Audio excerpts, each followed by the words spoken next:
most of the time, the person we become is determined by the people we surround ourselves with or the environment in which we find ourselves.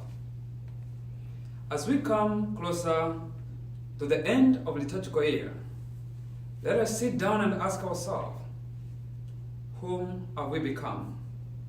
Who are we? As I was reflecting on this second reading, one thing that could not escape my mind was how I used to follow my dad wherever he was. Wherever I could go, I used to follow him. If he was cutting grass, I used to follow him with my plastic mower.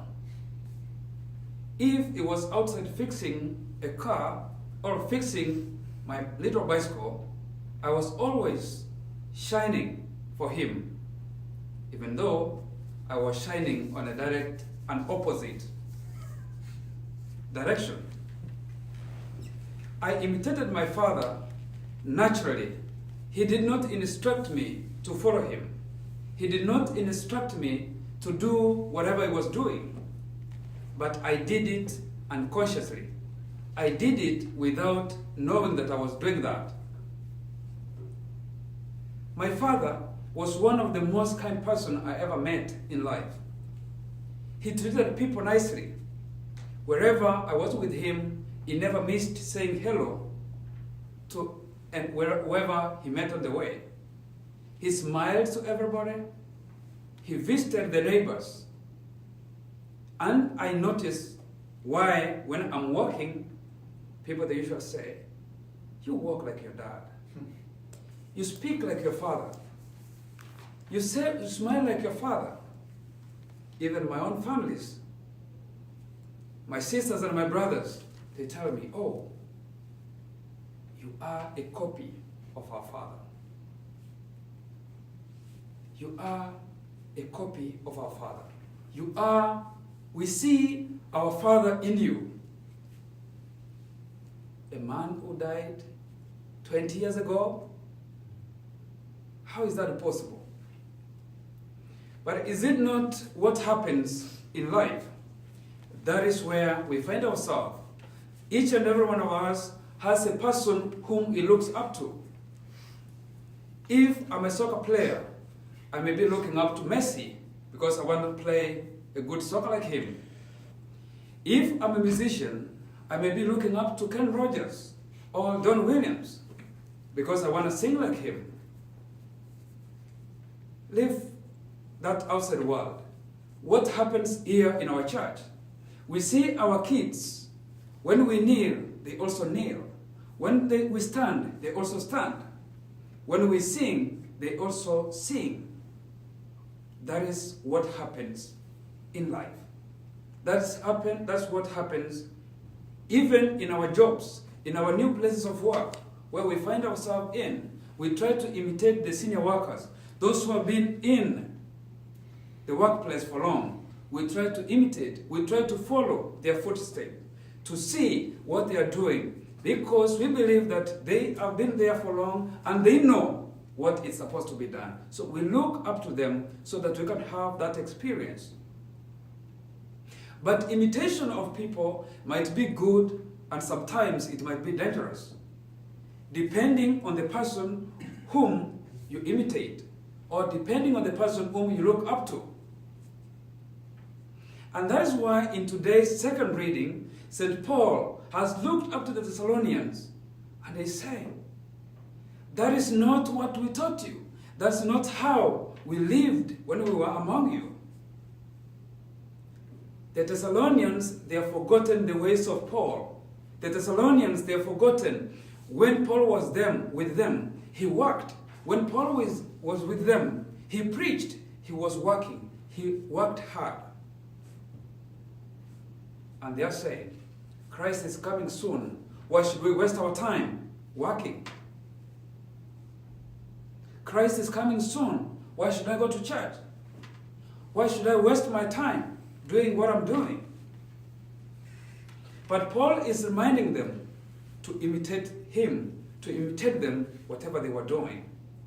When Paul is telling the Thessalonians to imitate them, He is not telling them, he's telling them in another way, imitate Christ.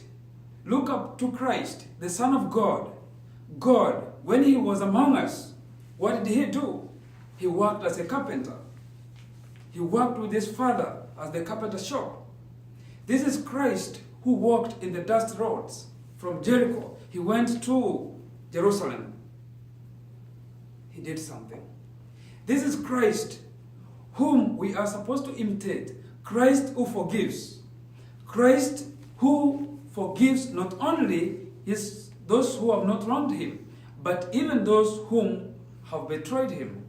Those who have even denied him, he forgives. Christ who forgives. Paul is telling the Thessalonians, we are supposed to imitate Christ who washes the feet of his disciple. He knows Peter is going to deny him, but anyway, he washes his feet.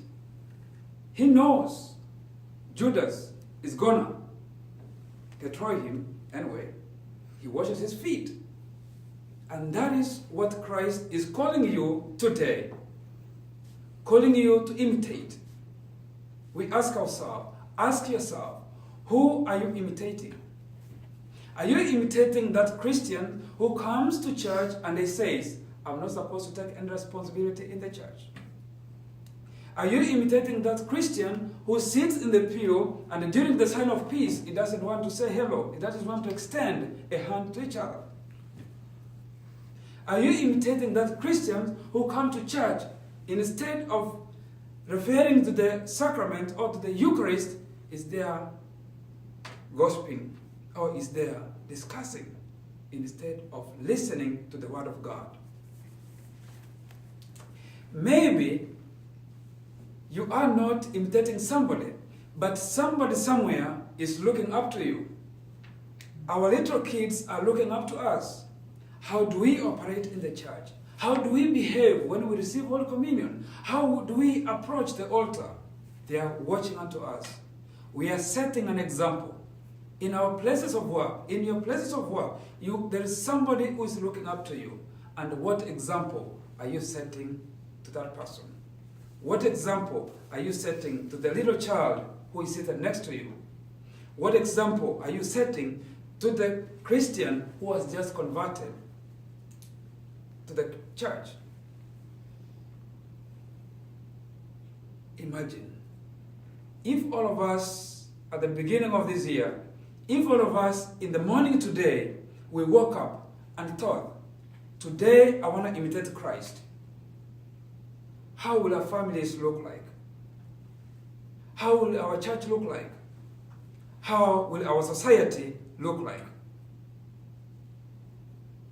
If we imitate Christ, a forgiving Christ, we will have peaceful families. We will not hear the divorces that are taking place in the world. We will not hear the war that is taking place in the world, because we are imitating the perfect Christ, who forgives even those whom he knows they are wronging him. We are called to imitate Christ, who is patient with us. Imagine if all of us today, we woke up in the morning and we say, we are going to be patient with everybody. We will have peaceful families where our husbands will be coming back home, yearning after work. I want to go back home to see my wife. I want to go back home to see my kids. And if we live this way, we'll have a better kingdom. We will build a loving kingdom whereby everybody will feel inclusive, whereby everybody will feel loved. And that is the kingdom that Christ is calling us, is calling me and you to build.